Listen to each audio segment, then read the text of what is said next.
Hello ladies and gentlemen, and welcome back to my channel for another Hot Toys Batman The Dark Knight Trilogy 1/6 scale figure unboxing and review video.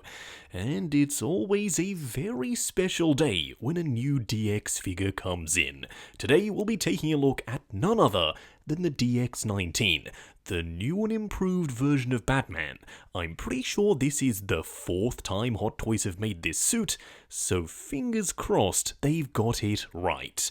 Now, I got mine from toyswonderland.com. Link for that is in the description below. They have 12-month installment plans and a points-based reward system.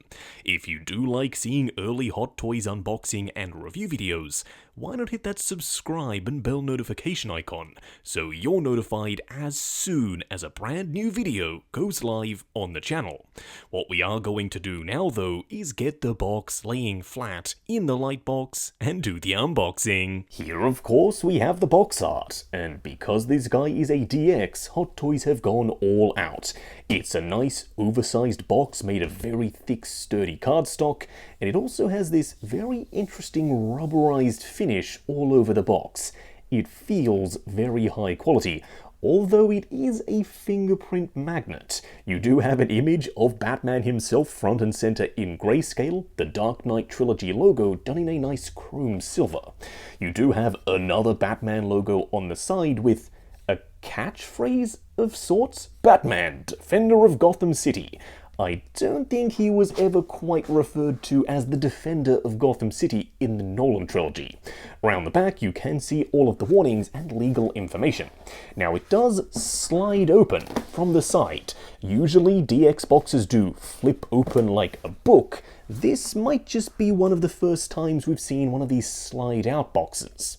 Up top we do have a slip cover that does have a Gotham City skyline plus a luggage tag or a keychain. Either way, it's made of this felt-like fabric and it is very long. You also have the keychain attachment on the side there. Plus, Batman, Defender of Gotham City. Once again, Hot Toys is really loving that catchphrase. As for Batman himself, if you remove this top cover, you can see pretty much everything that he comes with, at least on the top tray. Now, I do have the DX12 and the Armory Batman. I am curious to see how this guy stacks up. Down below, underneath this foam block, we do have one more tray. So what we are going to do now is get all of his accessories laid out in the light box and take a closer look at everything he comes with. Here we have all the parts and pieces. Now, starting off with the display base first, initially I thought this was going to be the same as the DX12. And for the most part, yeah, it absolutely is, although they have made some changes. The base down below is a little bit more blue compared to the previous one, which is slightly more green. I'm not sure if that's coming across on camera, but it definitely is in person. The steps are the exact same mold, except now there is a ton more surface detail. And the wash is a lot heavier and a lot darker. They've also removed the LED lights, but left the little pieces that can move around in their place. Now, I don't know why these are still here when the battery compartment is fully sealed up and there is no switch. Hot Toys, I totally get it. If you want to keep the footprint the same and reuse most of this, that's totally fine. But at the very least, get rid of these LED placeholders if you're not going to put lights in them. Now, around the front, we do have a nameplate that says The Dark Knight Trilogy and Batman. It's a bit of a sad sight to see that the metal nameplates are starting to become a thing of the past. Up top, we just have a regular crotch grabber. Now, before we check out the head sculpts, I do want to check out the gadgets. Now, they are pretty much exactly the same as we saw with the Armory version of Batman and the DX12. Starting off with the sticky bomb gun, it can actually be turned in to the gun. You simply have to move these parts and pieces around and flip out the various handles, and then you have the fully completed gun. It can be separated into 2 pieces, just like we saw in the movie, and the paint applications are relatively simple. It's literally a flat black with some gold and silver accents. You also have some translucent red plastic for the lenses. Now, for the grappling gun, you do still have the spring-loaded section up top, and you can remove the canister down below. Now, I'm pretty sure this guy was pictured with multiple of these replacement canisters, but in the box I could only find one. Now, I wouldn't have minded seeing a little bit of pitting on the gold surface just to make it look slightly more metallic. Now, this of course was seen in The Dark Knight Rises. It's his EMP gun. You can slide this front section forward and back, revealing what I would assume to be some kind of EMP coil, and you do have a switch that will activate the LED at the front. Now, even if I was to turn down the studio lights, this isn't all that impressive.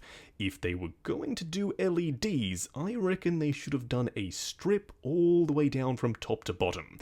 Having one LED at the top is a bit of a weird choice. I'm not exactly sure why they decided to do that, but it was done in the exact same way for the DX12. You do also get 3 batarangs. I absolutely would have loved to have seen these be made out of metal, but unfortunately they aren't. They're simply made out of plastic.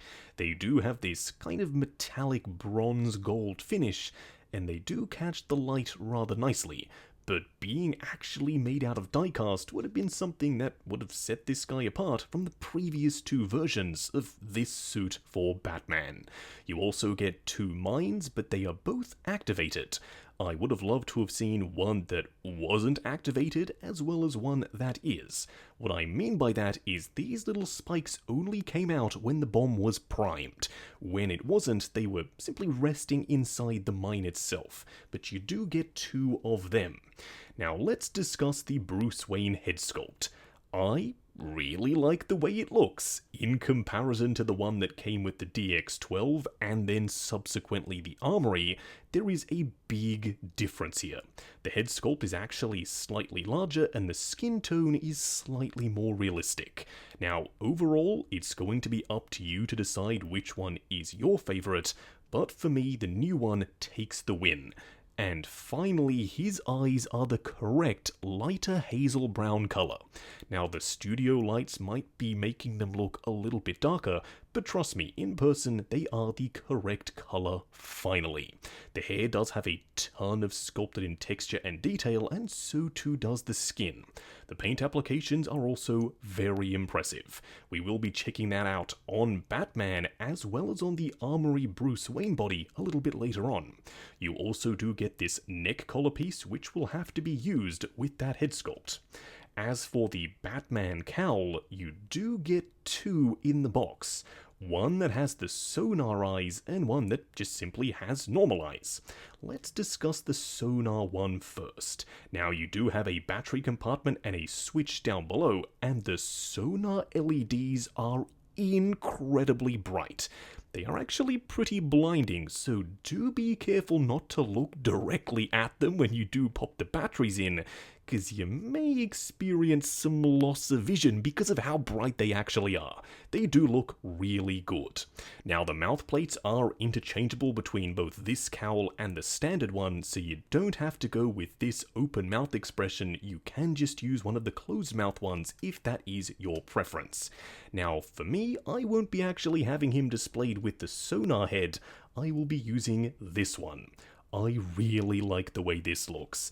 In comparison to the DX12/Armory head sculpt, as you can see, it is a lot larger. Now, technically, the DX12 head sculpt was slightly different again. The Armory one, which is the one I have here, is vastly superior to the DX12. But for me, I do give the win now to the DX19. I like the shape better, I think the mouth plate is more accurate, and I think the likeness is on point. Plus, once again, the eyes are now that accurate, lighter hazel brown colour. Now, you do have this tool that you can use to move the eyes around. As you can see, there are 2 little ball joints up inside there. Now, you can also use your finger if that's what you prefer. As you can see, that eye is now moving around. Don't worry, you will see the eyes in various positions throughout the course of the video. Now, in addition to the other mouth plates that you've already seen on those cowls, you also get a very angry expression and the duck face, I guess. This one is the goofiest of the set, and it's one that I definitely will not be using on my figure. You also get a full complement of Batman hands, but in saying that, you do only get 4 hands in addition to the 2 that he comes with, so you don't get a ton. The detail is on point, there is a ton of texture here, and you also have some glossy sections over the top of the mat. Now, if I did have one complaint about the gloves, and unfortunately I do, it's that they are still slightly too long. In the movie, these cuff sections were here, but they were up underneath the gauntlet. With the figure, you can't really do that, so it makes his hands look very long, and you will lose some articulation at the wrist. Nevertheless, they are still accurate, even though they can't be displayed as accurately as possible. What we are going to do now, though, is get the DX19 himself out here and take a closer look. Here we have him, standing straight up and down in the light box, no crazy poses or accessories or anything like that. And I'm going to tell you the truth. Going into this, I wasn't all that hype. I have the Armory Batman, and I honestly thought that he was as close to being perfect as we were going to get. Boy, was I wrong. This guy takes the cake, and I know we haven't even gotten to the comparisons yet, but we definitely will. The new larger scale body here means better proportions. He literally looks like a mini Christian Bale standing there in the lightbox. It's a sight to behold. Trust me, when you see this guy posed upright, he will blow your mind. The head sculpt is also slightly larger to complement the body, and it looks very realistic. Now, we do have to discuss the cape, because they've made some improvements, but they also haven't quite cracked it yet. What we are going to do now, though, is take him off the turntable, punch in, and take a closer look at the details. Here we have him up close and personal.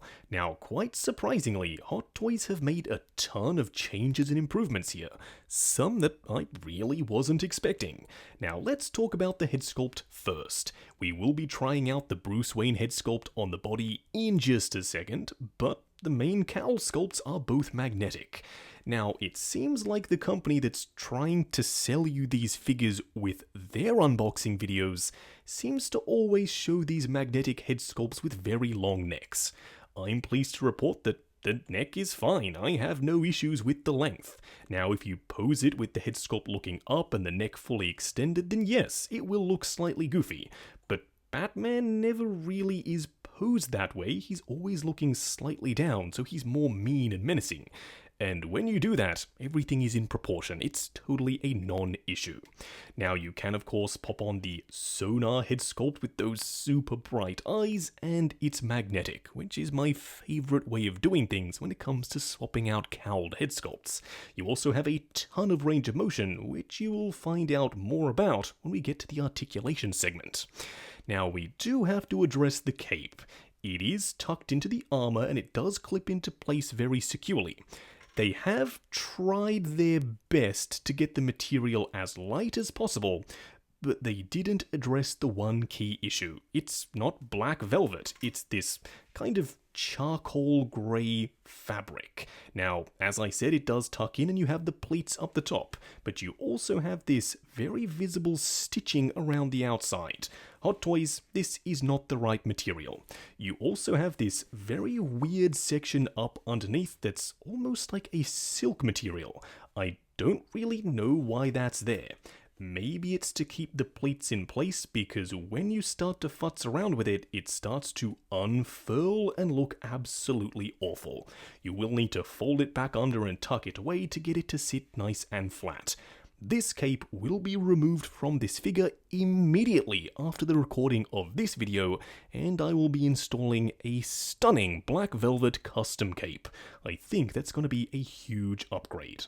Now, the armor plates, speaking of huge upgrade, were also upgraded. You do still have that carbon weave underneath this translucent plastic, but this time it's way more visible. And it extends all the way down to his knee pads. That is a very nice touch. I never really had any complaints with the way they did the armory suit, but this looks stunning. Now they've also upgraded the fabric for the undersuit. It's nice and light, it's very movable, but it is very thin. So do be careful not to pinch it in the joints. Always make sure to pull it out before you use the double joints, either at the elbows or down here at the knees. Now, one other issue that I've seen people having is the belt. It does ride rather high out of the box. Very simply push it down to reveal more of the ab armor, and everything starts to look far better. It's not supposed to ride all the way up here, you simply have to move it down into place. It does move freely. Now, around the back, you do have a section where you can install the grappling gun, but it's not super secure. It sits in there very loosely. This has fallen out more than a few times, so I've opted just to leave it out. You can also see that, yeah, there is a ton of detail up underneath the cape. I would have loved to have seen the backpack from the Hong Kong scene, but unfortunately this guy doesn't come with it. Now, one of the biggest bugbears that a lot of people had with the DX12 and the Armory figure were these little elbow pads. They do still stick out when you bend them, but as you can see, they're a lot more flexible and they do bend inwards. So at most angles, they aren't going to stick out until you bend them quite far. For me, I would have loved to have seen them actually adhered onto the suit, but I don't think that's 100% accurate. Either way, yes, it is an improvement. The gauntlets are still very sharp, so do be careful not to prick yourself. And as you can see, yes, that cuff is still very clearly visible, where in the actual screen-used suit, it tucks up underneath the gauntlet. Now, coming down to the pants, there are a ton of different armor plates, but they are fused to the pants themselves in a new way. We will see how that impacts articulation later on. Now, the knee pads are still attached traditionally, which means there's a slight gap. Fingers crossed they don't peel off over time. The boots themselves, yes, are a split-cut boot design, which I am very happy about. Down below you do have some tread that has been sculpted in. For those wondering what he looks like wearing the Bruce Wayne head sculpt, quite surprisingly, as compared to the cowled head sculpt, this one has the opposite issue. His neck looks a little bit short. I have found that if you push down the collar ever so slightly to reveal more of his neck, it looks way better. There are just a couple of adjustments you have to make to get everything looking perfect, but once you do, it'll look a darn sight better. And yeah, this head sculpt complements the body perfectly. I haven't decided if I'm going to have this head sculpt on this body full time, but seeing it here, I'm very tempted to do just that. It looks incredible.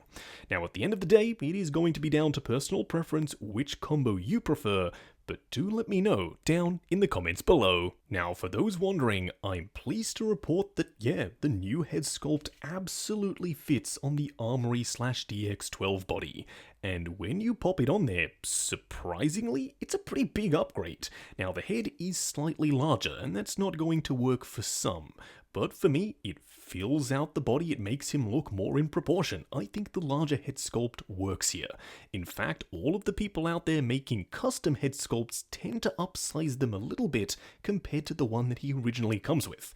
I still really like the Armory head sculpt, but this new one on the Armory body definitely is a win. I also wanted to try this Bruce Wayne head sculpt on the suited body that comes with the Armory set. And yeah, this looks absolutely awesome. Now, you will have to do some futzing with the neck connector to get it sitting just right, but once you do, this is a significant upgrade.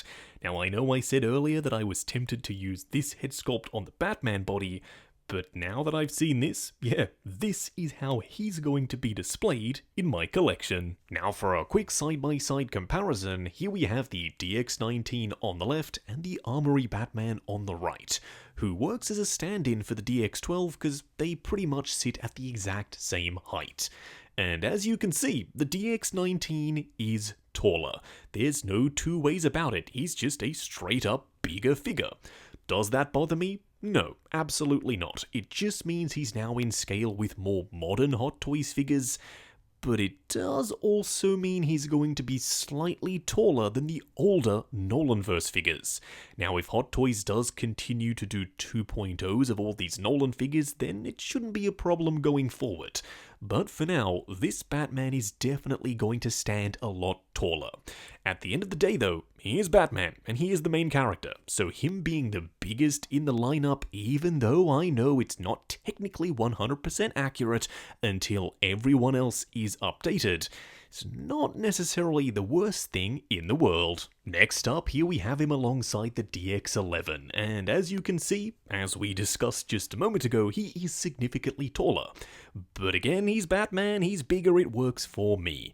Now, when we get the in-art version of Joker, and he's slightly taller, this is going to work out perfectly.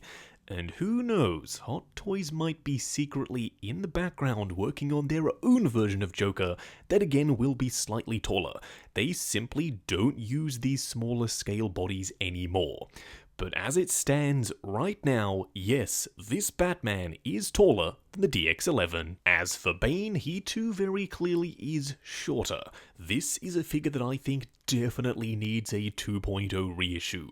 Badly, on a much bigger custom body with proper seamless arms, maybe even make it a DX release with multiple different diorama pieces and moving eyes.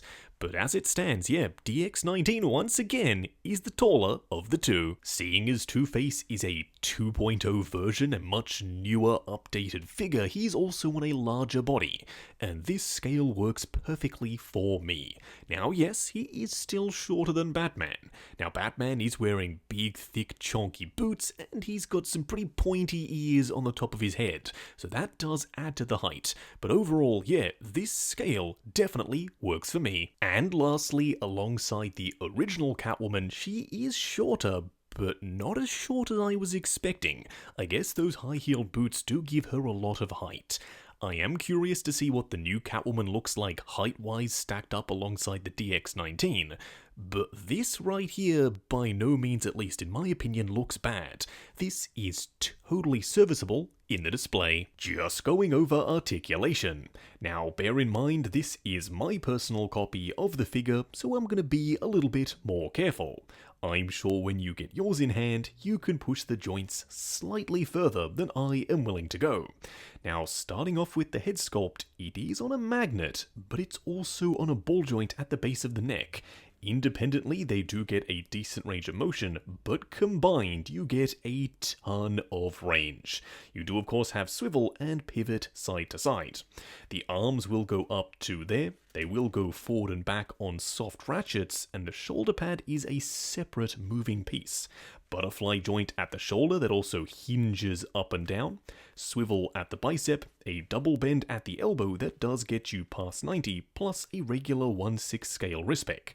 However, because it is tucked up underneath this cuff, you don't get a ton of range.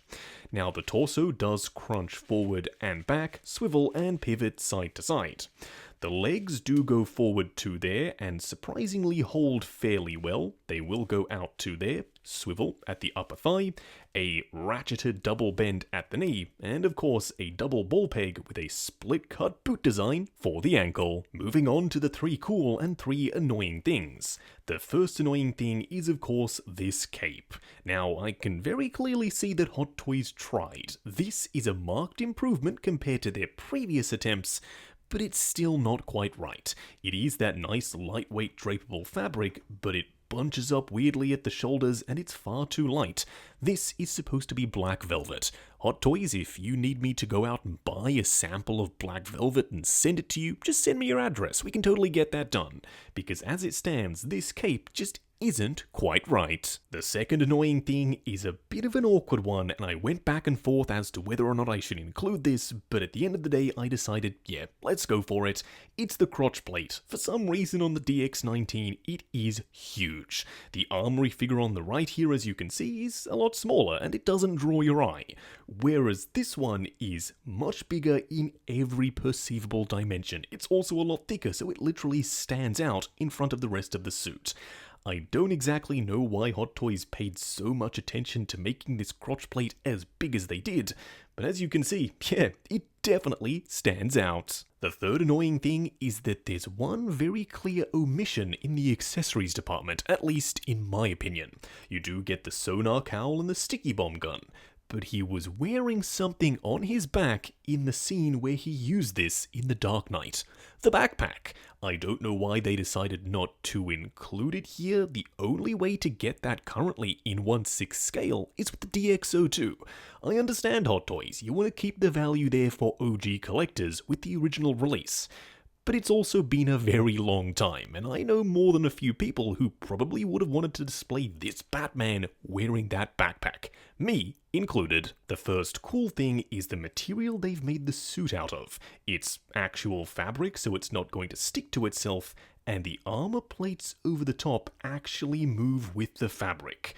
When Hot Toys showcased this, I thought, oh, it's just some marketing jargon, I won't pay it any mind. But now that I've got this guy in hand, yeah, it's way more flexible than the Armory and the DX12 suit.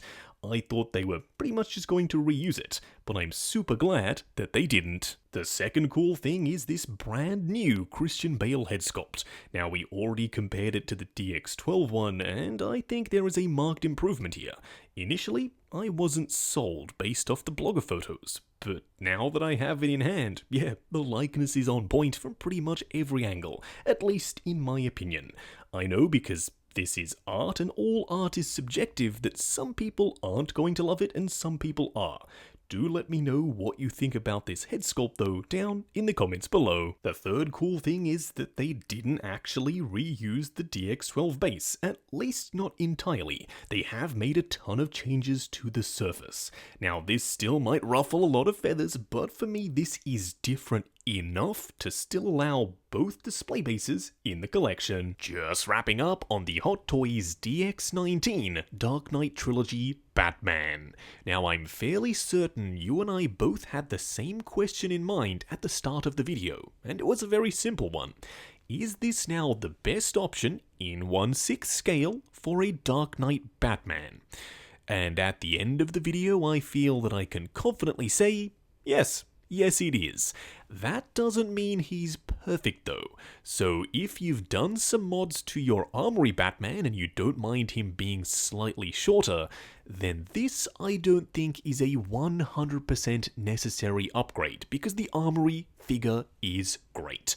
That being said, the body on this one looks better. So too does the suit. It also moves better. I like the head sculpts better, and overall he just looks more proportionate. The only issues I have would be, number one, the cape. It's the wrong material, it's the wrong color, and it's far too long.